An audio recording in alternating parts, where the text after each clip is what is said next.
guys, so inopen ko na yung, ay, talagang pansin pala yung nahulog na ano, nagpa-fake lang ako. Nawala agad yung ano, wala pang 1 week.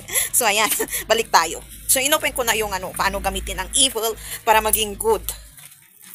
So, kunwari, ay, may nakalimutan ako sa taas. Wait lang. So balik tayo.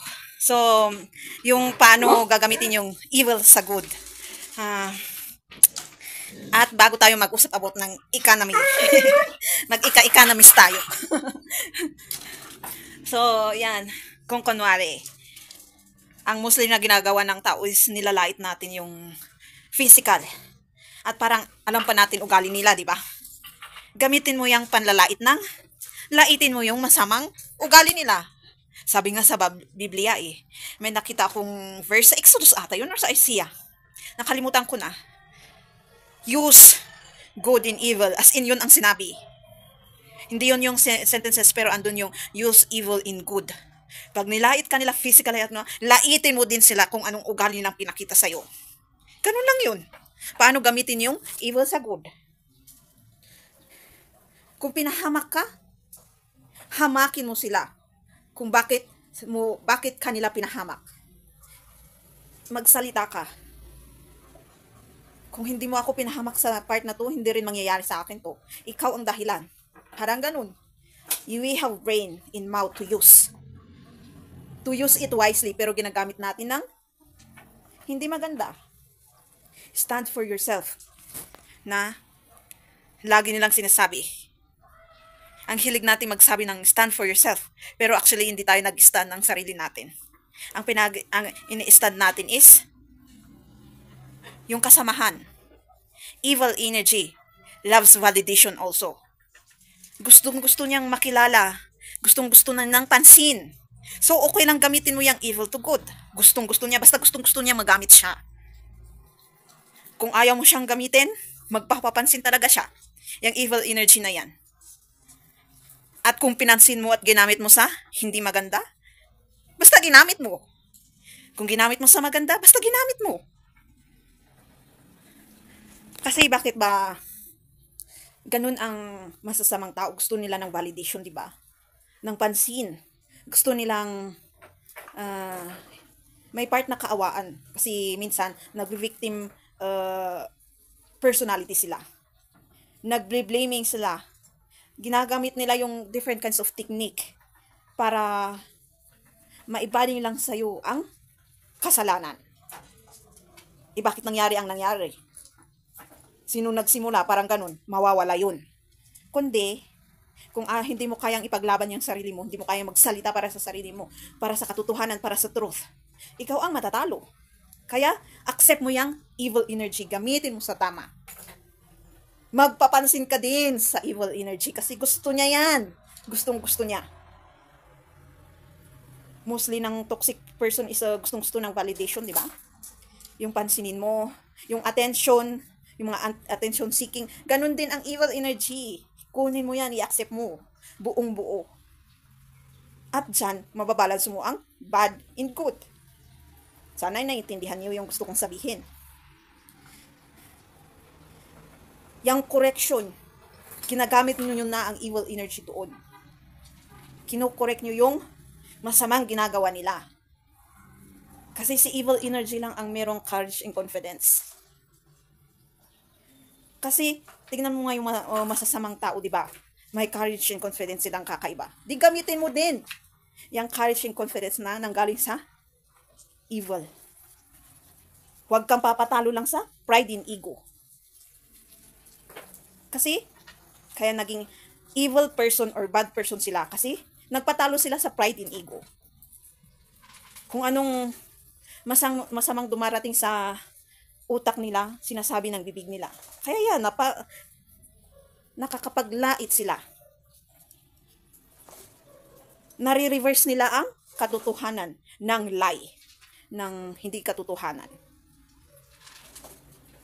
So, ito. Punta tayo sa economist na sinasabi ko. Yung bigas. Kasi may nakita kong video, panoorin muna natin. At eto na, nako, maraming salamat po sa mga nakapanood na sa bidyong ito. Pero nire-upload po natin kasi napaka-importanting issue na sana mas marami pang kababayan natin ang makapanood.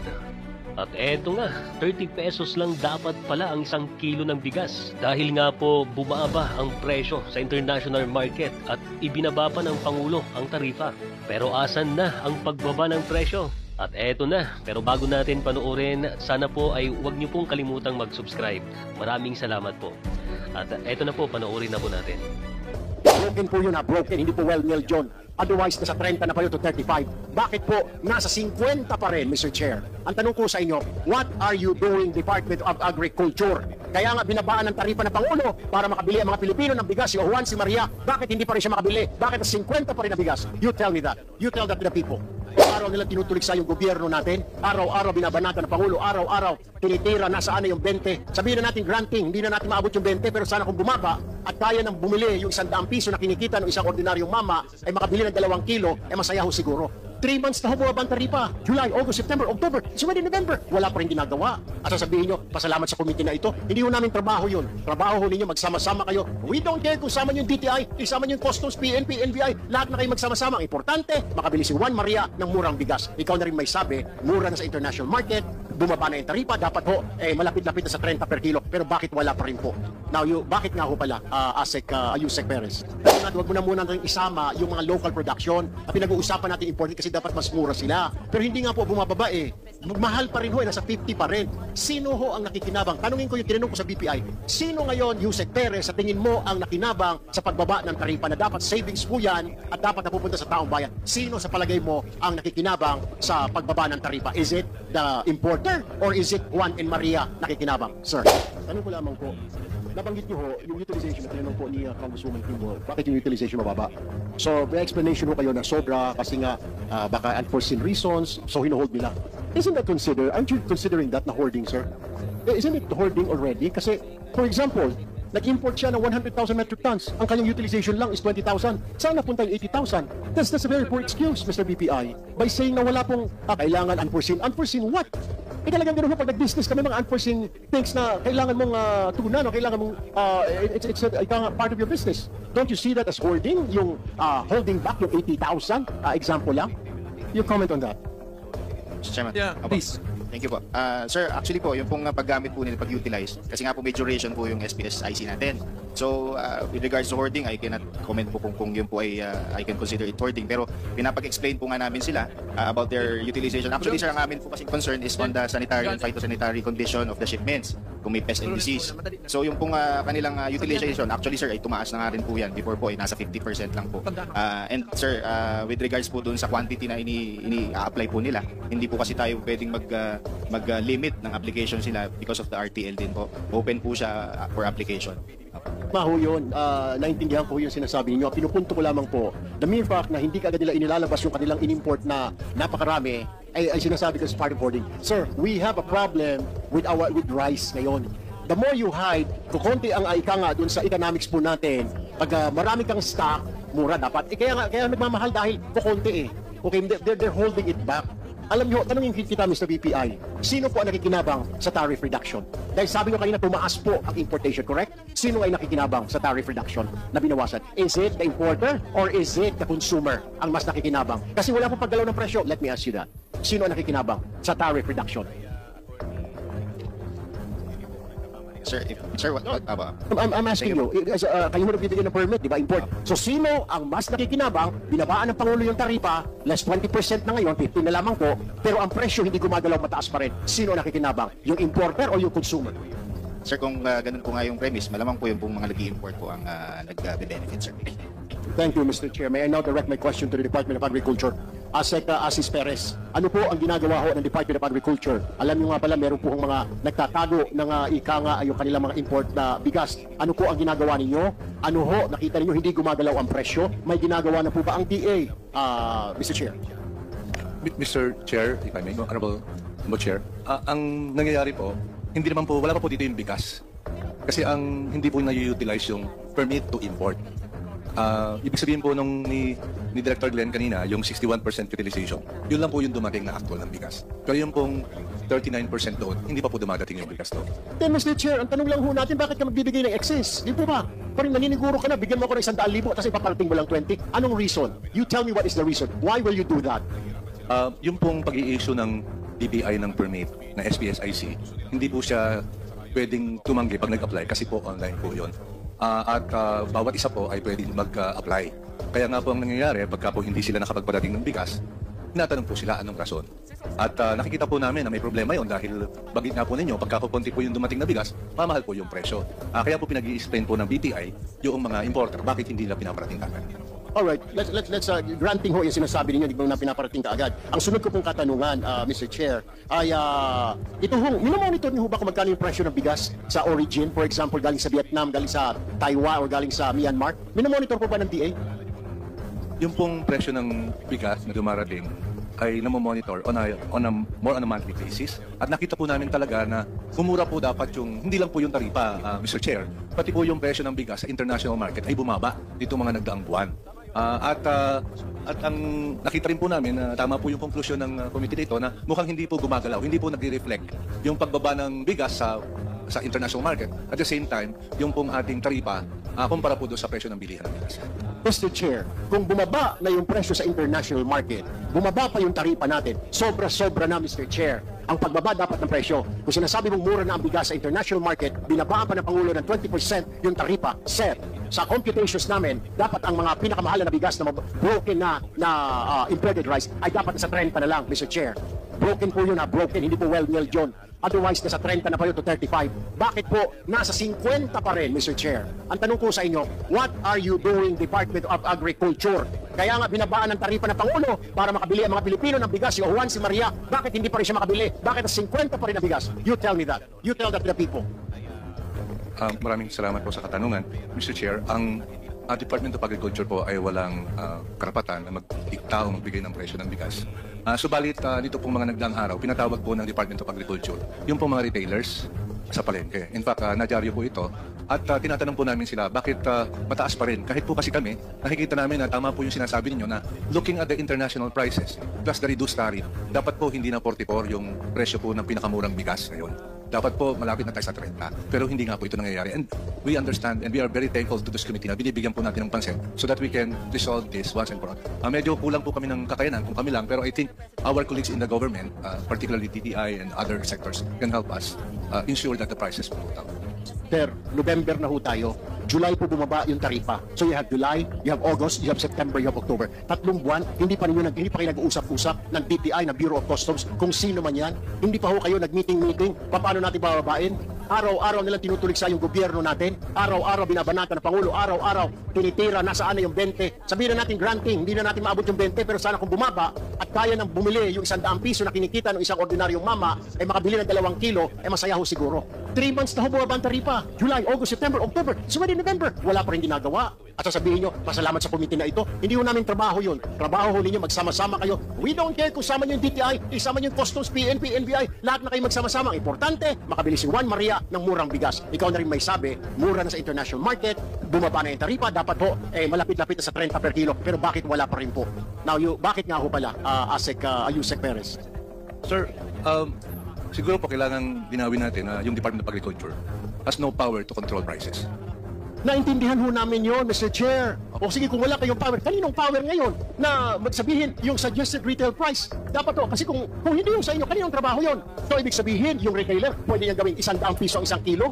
Then you can't do anything. Walang magawa ang DTI, walang magawa ang DA, ang BOC, walang magawa. Wala tayong magawa pag ginawa ng retail kasi wala kayong power. Then whose power is it to say na ito ang suggested retail price? Mr. Chair, if I may respond.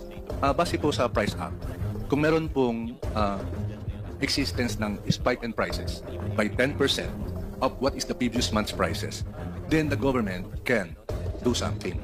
Kaya ngayon po, ang nangyayari, bumababa po yung presyo. Kaya lang, hindi pa po natin tinatamaan doon sa palagay namin na tamang presyo. In fact, sir, if I may just make a may I inform you that kasabay po ng pagbaba ng presyo ng imported rice, bumababa rin po yung presyo ng local rice. In fact, mga 2 piso po ang ibinaba ng presyo ng local rice. At ito naman, ang effect po nito, ay yung pong presyo naman ng bilihan ng palay sa ating mga farmers. Pagdating po sa Department of Agriculture, we really have to do a balancing act. Mahalaga po ang pagbaba ng presyo ng bigas, pero kailangan din po namin balansehin yung presyo po ng palay sapagkat baka po naman yung ating magsasaka ay hindi magtanim kung sobrang bababa po yung palay. So for us po, it's a balancing act. At ngayon, kung ang tanong po ay anong gagawin namin, pag nagkaroon po ng extraordinary spike according to Price Act 10%, then that's the time that government can do something. So ngayon, Mr. Chair, are you telling me wala tayong gagawin, bumaba na yung taripa, bumaba sa international market? It's not a concern yet. Hindi pa rin concern sa gobyerno. Ang bigas, sir, ay nasa 50. Meron pong 45. Umikot po kami ng speaker 3 months ago. 44. Bakit ganun? Pero limitado yung benta ng bigas, Mr. Chair. 2-3 kilo lang ang pwede mong bilhin. Whereas kung merong 50 pesos, 60 pesos, pwede hanggang 10 sakong bigas. Pero yung mumurahin na 45, parang kinokontrol ika nga, Mr. Chair. Kaya nga po sinasabi natin, and we're not talking here of yung local production, sir. Alam natin talagang medyo mas mataas. Mas mura po ang imported. Kaya nga po ang tanong natin, wag mo na muna natin isama yung mga local production. At pinag-uusapan natin imported kasi dapat mas mura sila. Pero hindi nga po bumababa eh. Mahal pa rin ho, nasa 50 pa rin. Sino ho ang nakikinabang? Tanungin ko yung tinanong ko sa BPI. Sino ngayon, Yusek Perez, sa tingin mo ang nakinabang sa pagbaba ng taripa na dapat savings po yan at dapat napupunta sa taong bayan? Sino sa palagay mo ang nakikinabang sa pagbaba ng taripa? Is it the importer or is it Juan and Maria nakikinabang, sir? Dito po sa senaryong ito, malinaw na hindi po si Juan at si Maria. Malamang po at sigurado tayo na yung pong nag-i-import ang mas nakinabang. Hindi po talaga si Juan at si Maria. Well, let me, because I would let my other colleagues to ask you a question. Then, sir, let me ask you this. May saysay pa ba na itong taripa ay mababa pa rin? O sa palagay mo, panahon na ibalik na lamang that we are losing money, the national government is losing money, billions of pesos dahil sa pagbaba ng taripa na ito. Problema ho natin yan ngayon, nawawalan tayo, pero ang bigas hindi bumaba. Will you, at DA, recommend to the President na ibalik na lamang sa 35% ang taripa? Base po sa mga, if I may be, because I'm under oath, Mr. Chair, I cannot lie. I have to be very, very honest with my answer to you. Kahit po yung NEDA, nire-recommend nila na yung taripa ay hanggang Pebrero na lang. Ang maganda po kasi nito, doon po sa Executive Order ng Presidente, nagbigay po siya ng periodic review for rice every 4 months. Kaya po, pagdating po ngayon pong Nobyembre, ay meron pong meeting, pag-uusapan po ito ng committee ng NEDA with DA this time po. Magmi-meeting po kami, in fact, bukas, Wednesday, magmi-meeting po kami sa Wednesday ng NEDA. Kasi po, ang lumalabas po sa mga news reports po ngayon, plano nila na by February ay hanggang doon na lang po yung 15%. Dahil tama po naman, Marso po kasi panahon po ng anihan. Kaya po, yun po yung senaryo po ngayon. Mr. Chair, before I give way to my other colleagues, my last question and point, sir, is i-address ko lang po sa DA. Sir, sana yung pag-meeting ninyo ng NEDA, pag-meetingan ninyo kung paano bababa ang bigas sa 40 nakakayanin po ng tao. Huwag mo kayo mag-meeting ng mga statistics at huwag mo ako bibigyan ng statistics. Walang pakialam ang sambay ng statistics ninyo. Yung mga bilang lang yan, mga graph na yan, pataas, pababa, kung ano man yan. Walang pakialam ang tao. Ang gusto marinig ng tao na ang bigas bukas o next week ay po pwede na sa 40 at 1 to sawa ang pagbili nila. Ayaw ko po ng statistics sa susunod po nating hearing. Ayaw ko nang marinig. Ang gusto ko pong namin marinig dito, ang bigas ay bababa po na hanggang 40 at makakabili na sila na hindi limitado. Can we do that? Yan po ang dapat pag-usapan ninyo ng NEDA, Yusek Perez. If I may respond po, gusto ko rin pong ipaalam sa committee na ang Department of Agriculture po, meron kaming effort to reach out first to the vulnerable sector. Naintindihan po namin na mahalaga ang access sa bigas. Kaya po naman, meron po tayong bigas na binibenta natin at 29 pesos. Ito po ay 10 kilo ang binibigay natin. Kaya lang po, we have to admit po, Mr. Chair, na limited pa po ito. Pero bababa po tayo hanggang sa mga munisipyo. Maglalagay po tayo to our Kadiwa Center para maging accessible po yung murang bigas para po sa ating vulnerable sector. But we are also mindful of the 40 pesos. We will work on that po, sir. Thank you, Mr. Chair. I'll just reserve my other questions for later. Salamat po. Discussion about bigas. So naging mura daw ang bigas, pero yung galing sa ibang bansa. Bakit mahal pa daw? Isa lang naman to. Kung bakit mahal pa rin ang bigas kahit may murang bigas na galing sa ibang bansa. Kasi huwag natin pag-usapan yung sa local, sinabi. Dinidinay na, basta, yun. Sige, hindi natin pag-usapan yung local, pero babalik din tayo sa local. Kung pwede nilang presyohan ang bigas ng 40 pesos kasi nabibili naman daw nila ng 20 pesos per kilo yung or pwede nilang ibenta ng 30 kasi papatong ka ng 10 pesos, okay na yun kasi food naman yun, mabilis. Hindi katulad ng damit, tapos yung mga branded, tumatagal na stock talaga siya. Sabihin na natin magtuon muna tayo ng pansin sa tax. Dahil dyan sa tax na malaki. At next, sa upa. At next, yung business. Yung parehas, di ba, na nagbi-business ang nag-uupa at nagbebenta. Yung nag-uupa, magbabayad ng tax sa lupain at building. Iba pa yung business tax sa local and BIR. So parang 1, 2, 3. Tatlong beses magbayad ng tax yung nagpapaupa. Next, yung uupa. Yung nagbebenta ng bigas or any goods or pagkain dyan or dry goods. Bibili ng stock. Kailangan ng gas. Mahal na gas. Tapos, para sa transport. Or kahit mag-hire ka ng service, mahal din. Kasi yung plus yung service fee plus gas. So, mas okay kung may sasakyan ka pero mahal pa rin ang gas. And may babayaran siyang dalawang klase ng tax. Local and yung permit, sabihin mo na, municipal permit. Tapos yung BIR. Tapos iba pa yung gagastusin mo sa renew. May medical, merong, hindi lang yung permit yung medical, yung fire, etc. Every year yan. So opportunity nila kung may murang bigas. Ipapatas nila sa local goods. Kaya ganun pa rin yung price na hindi mababa. Kung question kasi nila doon sa, ewan ko kung hearing ang tawag doon. So, sino ba ang mag-a-adjust? Pamahal ng pamahal kasi yung tax pati gas. Saan pa rin saan ba pa rin babagsak? 'Di ba? Sa gobyerno pa rin.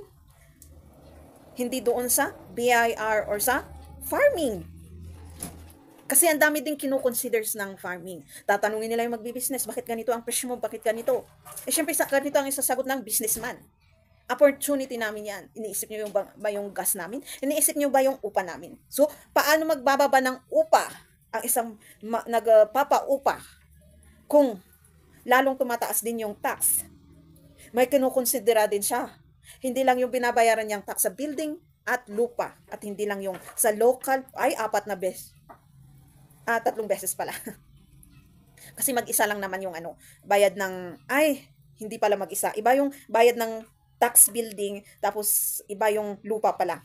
So, 4 na beses. Tapos iko-consideran pa niya, kumakain ang tao. Yun ang nakakalimutan ng tao Parang hindi kumakain ng tao Pati yung gustong, kasi, di ba nagbebenta kami dati? Parang gusto ng customer maging puhunan na lang or mawala pa yung puhunan. Mas mababa ang presyo sa puhunan. Hindi ba nagbabayad ng upa? Hindi ba nagbabayad ng tax? Hindi ba rin ba kumakain yung tao? Wala bang bayad yung effort? Kasi minsan mag-effort ka para mag-sell stock.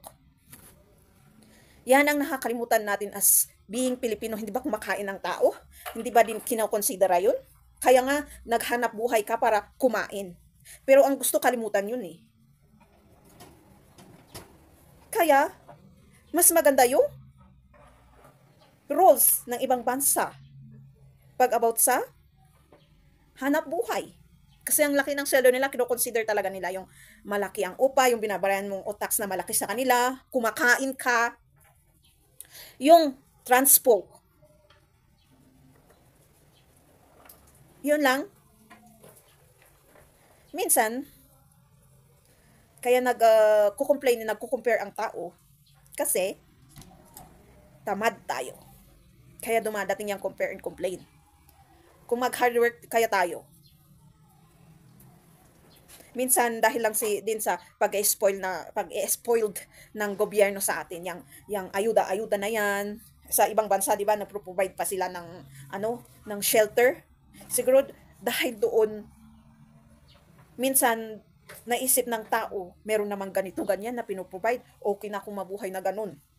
Tapos pag wala na, tumigil na, magko-complain ng tao. Kasi kasalanan din ninyo para makuha yung loob ng tao. Para makuha yung loob ng tao bilang isang leader, motivation and advice na lang ang gawin mo. Kaysa pampering. I-balance natin. So ayan, balik tayo na medyo nalihis, pero relate pa rin. So ayan, kung hinahanap nyo yung 20 pesos, hindi talaga mangyayari kasi mahal pa ang bilihin ng materialistic sa pagsasaka. Anong ano ng magsasaka piman? Isipin nyo sila. Anong makikita nila? Anong kita nila? Isipin din natin, kumakain din sila, maghanap buhay sila, magtanim pa sila, magbenta sila para mabuhay sila. At may pinag-aaral din kung may pamilya. Yan ang nakakalimutan natin, yung kapwa natin. Laging yung sarili natin ang kinukonsidera natin. Pati minsan gobyerno, kung ano lang maipupundar niya, kung ano makikita ng ibang lugar sa kanya, kung anong, kaya dapat batasan natin yung malalaking bansa na yan. Kung iset aside muna kaya natin yan. Simulan natin sa sarili. Lagi namang nag-stand pa rin sa, simulan pa rin muna sa sarili kaysa before others. Kahit sa inner work, shadow work, or healing, sa sarili muna. Mahalin mo muna sarili mo. At dahil sa pagmamahal mo sa sarili mo, kasi yun ang hindi nila naiintindihan. Mayroon pa rin nag-share na about sa truth in the verse na, bakit natin mamahalin ang sarili natin? Sabi naman doon sa Biblia is,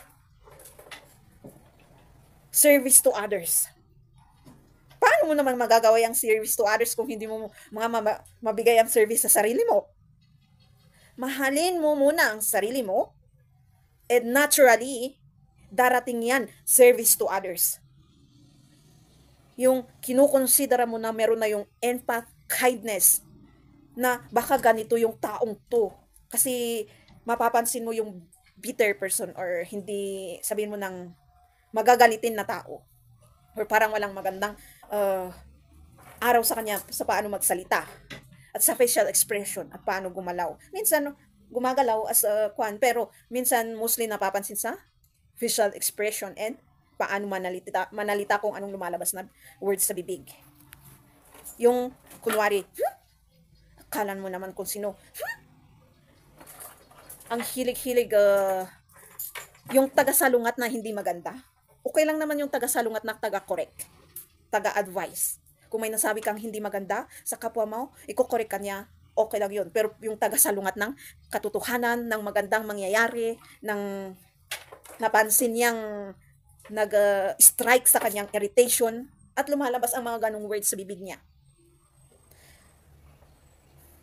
Kaya, ayun, ang mundo is magulo, nasa chaos. At lahat ng tao is bitter, na walang better sa kanilang buhay. Sana kung gawin ng leaders natin, hindi lang sa pinakapinuno, lahat ng sanga, kahit isa sa kanila. Habang ginagawa yung, kasi yun dapat ang isa sa trabaho nila sa gobyerno as being leader. Advice, motivation. Kung anong napansin niya na hindi maganda sa mga tao, mag-a-ask ng, kunwari, pag napansin niyang magulo yung tapos laging may nag-aaway. Kung kunwari, ang business ng area is inuman tapos laging mag-aaway, mag-stand yung leader, please, yung makikiusap na advice, please naman, kung ganyan ang mga customer nyo, kung hindi yung mga tao, kundi yung mga business owner, o yung mga, kasi minsan mas magandang, towards the business owner, or yung mga nagtatrabaho mismo doon, kaysa yung customers. Kasi yung hinhold ng yung customers is always right, hindi na ngayon. Paano ka nagiging right kung ang gusto mo lang is manggulo?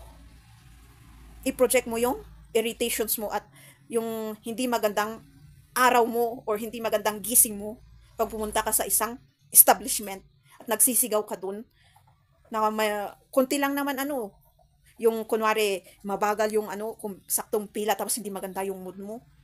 Bigla kang naglabas ng loob kasi hindi nga maganda yung araw mo, yung gising mo. Na pati yun, nadagdag sa problema mo. Ano ba yan? Ang tagal, ang haba-haba ng pila? Pakibilisan nga, cashier. Parang gano'n. Hindi na natin kinonsidera yung iba, kundi yung sarili ng natin. Self-centered na sinasabi nila. So, ganun din. Parang nangyayari sa gobyerno natin. So, ang dami nilang ikokonsidera. So, doon sa business owner din. Kung 10 pesos per kilo nila binili, kasi mura nga sa okay lang din naman na 5 pesos ang kasi pagkain yun eh. Ang napapansin ko, kung yung dilata, 40 pesos nila binili, ibebenta nila 80 pesos. Naranasan ko yun. Ano yun, damit? Ang damit, ginagawa nilang times 2 kasi na-stock yun. Na-stock ng 1 year. Hindi basta-basta nabibili. Yang mga clips, binili nila ng peso, ibebenta ng 2 or 150 or 5 pesos, papatungan lang ng piso kasi alam nila mabilis. Yung hindi lang naman mabilis, yun ata ang hindi naintindihan ng business owner na nagbibenta ng perishable. Gusto nilang ipatas sa dry goods. Nagiging greed din tayo. Pag sa pagkain, okay lang naman ang 5 pesos na patong-patong pag sa dilata sa noodles, pag 7 grabe naging 15. Or kung binili nila 12 pesos, okay lang din yung 3 pesos siguro na patong. Or 2 or peso. Kasi mabilis naman yan. Maubos kasi pagkain yan. Kung yung inaalala is yung patong. Napapansin ko nga kung sa business is ang pinakamagandang business ngayon actually hanggang noon is about pagkain.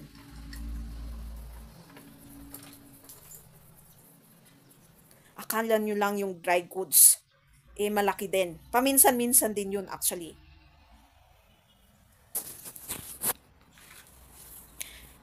Kaya, ayan, yung pagkain lalong lumalahat. Nagmamahal yun sana ang sasabihin ko. Lalong nagmamahal. At nagkakaproblema tayo. Magkakaroon talaga ng famine na sinasabi nila sa foods. Kung ganyan din tayo ka-greed. Napansin ko nga bakit parang nagbababa na yung dry goods. Yung presyo nila.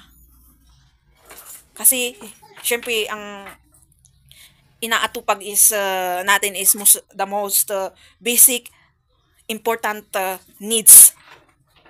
Bumaliktad naman ngayon yung pagkain na nagmahal kasi napansin ng mga business owner na, naging greed tayo. Napansin ng business owner na, yun ang inaatupag ng tao. Naging greed tayo. As nagbi-business.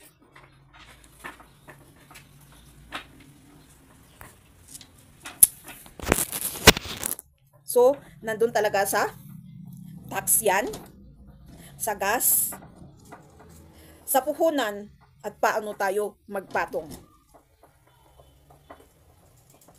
Pero kung ibababa kaya nila yung tax, yun din ang sagot. Ibababa din ninyo kaya yung upa? Kasi bababa nga nila yung,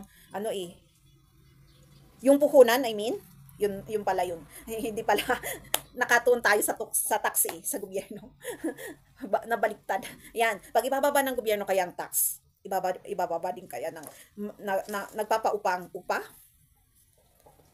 And ibababa din kaya ng nagbebenta ng yung mga wholesales, yung presyo nila, at yung nagpapatong, nagre-resale na sinasabi nila, is yung patong nila, ibababa nila, or lalo tayo magiging greed. Kasi yun ang nangyayari. Kaya nagkakaproblema tayo yung famine na yan sa foods. Hindi lang sa spirituality.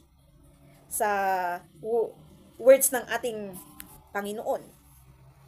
Kasi sa Bible, sa words talaga tayo nagkakaroon ng famine from the very beginning until now. Pero pati sa foods, kasi yun ang pinaka-important para mabuhay tayo. Dahil sa greed, envy, jealousy, lalong-lalo ang pride and ego. Hindi kasi mabababa yung greed pag hindi rin nila i-humbilize yung ego and pride nila yung mga tao. So walang mangyayari. Laging greed na lang. So, I hope may natutunan kayo, na-realize, and at least na tutunan sa economy na sinasabi nila. Simple economy. So, thank you for watching. Don't forget to subscribe, click the bell notification, comment if you want, and share to my next videos.